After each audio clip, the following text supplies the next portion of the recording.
Hello बच्चों, good morning all of you. आज का टॉपिक है रस। रस किसे कहते हैं? रस होता क्या है? रस जैसे मधुमक्खी का रस, गन्ने का रस, उसी तरह काव्य का भी रस होता है।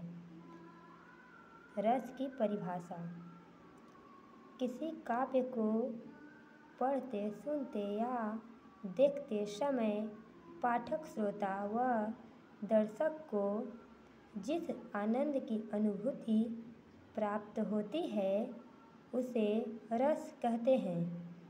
काव्य में रस का वही स्थान है जो शरीर में आत्मा का है। जिस प्रकार आत्मा के अभाव में प्राणी का अस्तित्व संभव नहीं है, उसी प्रकार रसहीन कथन को काव्य नहीं कहा जा सकता। इसीलिए रस को काव्य की आत्मा या प्राण तत्व माना जाता है।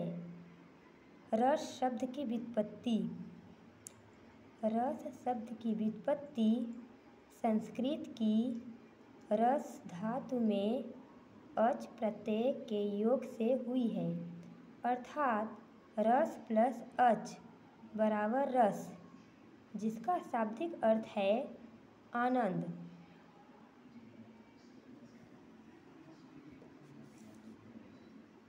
रस के अंग: रस के अंग होते क्या हैं?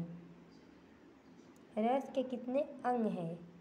जिस तरह मनुष्य के सभी अंग होते हैं, जैसे आँख, कान, मुँह, नाक, हाथ, पैर, उसी तरह रस के भी अंग होते हैं।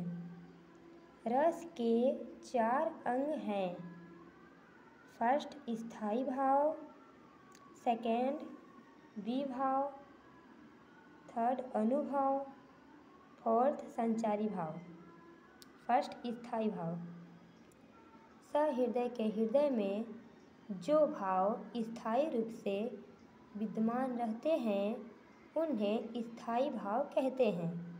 रस में स्थायी भाव की संख्या 9 मानी गई है। बाद के आचार्यों ने 2 और भावों वात्सल्य और भक्ति रस को स्थायी भाव की मान्यता दी है। इस प्रकार स्थायी भावों की संख्या 11 तक पहुँच जाती है।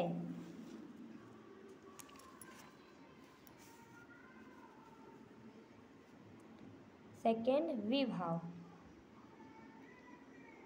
स्थायी भाव की उत्पत्ति के कारण को विभाव कहते हैं।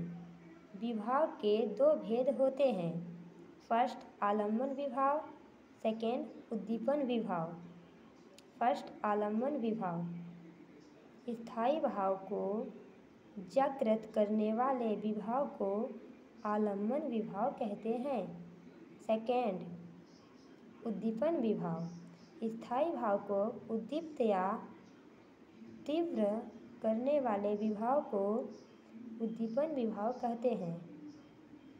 थर्ड अनुभव: स्थायी भाव के जागृत होने पर आश्रय की शारीरिक और मानसिक चेष्टाओं को अनुभव कहते हैं।